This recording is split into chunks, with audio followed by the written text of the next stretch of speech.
수강생 여러분 안녕하세요. 이번 시간은 1970년대 이후의 경제기획원에 대해 살펴보겠습니다. 경제기획원 조직은 대외 경제 환경의 변화, 국내 민간기업의 성장 등의 영향으로 1963년 12월 이후에도 지속적으로 변화되었습니다.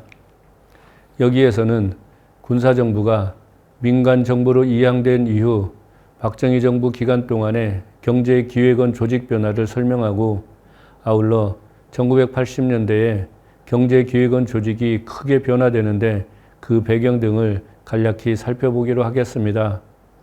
이 표는 1963년 이후부터 1980년대 초반까지의 경제기획원 조직의 변화를 정리한 것입니다. 물론 이 기간 동안 무려 20여 차례나 경제기획원 직제가 개정되었지만 그 가운데 중요한 변화가 발견되는 5개의 직제 변화만을 정리한 것입니다. 지난 시간에도 설명한 바와 같이 1963년 12월에 경제기획원 조직은 경제 성장을 강조한 한국형 발전국가 모델의 원형을 이루는 것이었습니다. 경제개발계획을 수립하는 경제기획국, 내자 및 외자를 조달 배분하는 예산국과 경제협력국, 이전까지 경제기획원 내국으로 포함된 조사통계국이 경제기획원 외국으로 변경되었지만 여전히 경제기획원 관리하에 있었습니다.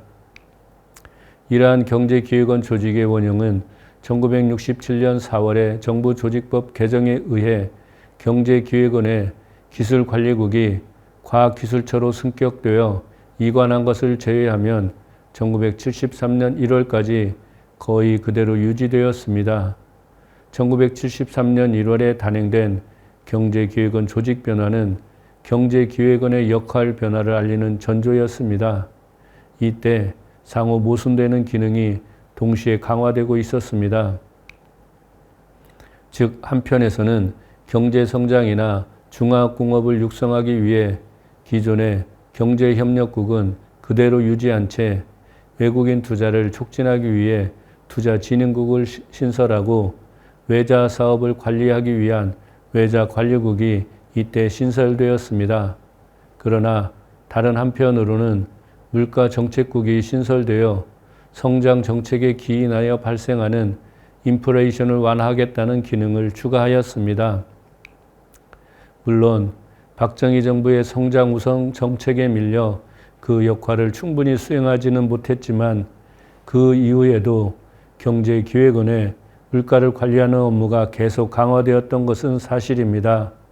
그 다음에 중요한 변화는 박정희 정부의 말기에 해당하는 1979년 6월의 조직 변화였습니다. 이 변화에서는 박정희 정부의 성장 일변도 정책이 조금씩 조정되고 있다는 점을 알 수 있습니다. 이것은 세 가지 점에서 확인할 수 있습니다. 우선 지적할 수 있는 것은 1973년에 국으로 독립되었던 물가정책국이 물가관리실로 승격되었다는 점이고, 다음에는 외국인 투자를 장려했던 이전의 투자진흥국이 투자심사국으로 변경된 것에서 확인할 수 있으며, 마지막으로는 정책조정국이 신설되었다는 점입니다. 사실 경제기획원 조직이 크게 변화하는 것은 박정희 정부가 붕괴된 이후인 1981년이었는데 특히 가장 중요한 변화는 1981년 11월의 직제 개정이었습니다.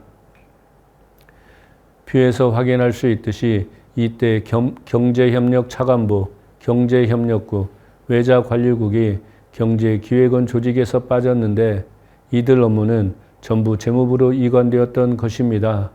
이들 조직은 경제협력이나 외자 도입 및 배분 관련 업무를 담당했기 때문에 경제기획원의 기능이 점차 기획 업무로 제한되어 갔다고 할 수 있습니다. 경제기획원 조직 변화에서 확인할 수 있듯이 1970년대 말에서 1980년대 초 사이에 한국 경제에서 중요한 전환이 이루어지고 있다는 점을 어렴풋이 느낄 수 있을 것입니다. 그것을 한마디로 말하면 박정희 정부 시기에 형성된 한국형 발전국가 모델이 점차 해체되어 가기 시작했다는 것입니다. 한국형 발전국가 모델의 특징은 정부가 경제개발 계획을 수립하고 그에 조응하여 예산을 편성하고 외자를 도입하고 배분하여 공업화와 경제 성장을 빠르게 달성하는 것이었습니다. 이것이 가능했던 것은 내자는 물론 외자에 대한 통제권을 정부가 갖고 있었고 행정부 의회 정책 결정 체계에서 경제기획원이 핵심적인 역할을 수행했던 것에서 찾을 수 있을 것입니다. 그러나 1970년대 말과 1980년대 초가 되면서 한국형 발전국가 모델이 작동할 수 있었던 기반이 서서히 해체되어 가기 시작하였습니다. 크게 세 가지 요인이 영향을 미쳤습니다. 첫째, 정부의 경제정책 목표가 성장에서 안정으로 변화되어 갔습니다. 표에서 확인할 수 있듯이 박정희 정부 하에서 한국 경제는 물가 안정을 포기하는 대신 경제 성장을 선택하였습니다. 가령 제1차 계획기간에는 연평균 7.8%의 성장률을 기록했고 제2차 계획기간에는 9.7%, 제3차 계획기간에는 10.1%, 1978년에는 11.6%를 기록하여 전체적으로 매우 높은 경제 성장률을 달성했다는 것을 알 수 있습니다. 그 반면에 GNP 디플레이터로 보는 물가 상승률은 제1차 계획기간에 19.3%, 제2차 계획기간 14.8%, 제3차 계획기간 20%, 1978년에는 20.6%로 매우 높았습니다. 이와 같이 성장 일변도의 정책을 추구한 결과 한국 경제는 인플레이션이 만성화되었습니다. 한 연구에 따르면 1970년대 후반에 실제 GNP는 잠재 GNP를 4.1%나 초과해서 더 이상의 성장 일변도 정책은 국내 생산 능력을 향상시키는 효과보다 물가만을 상승시키는 효과가 더 크다고 주장하였습니다.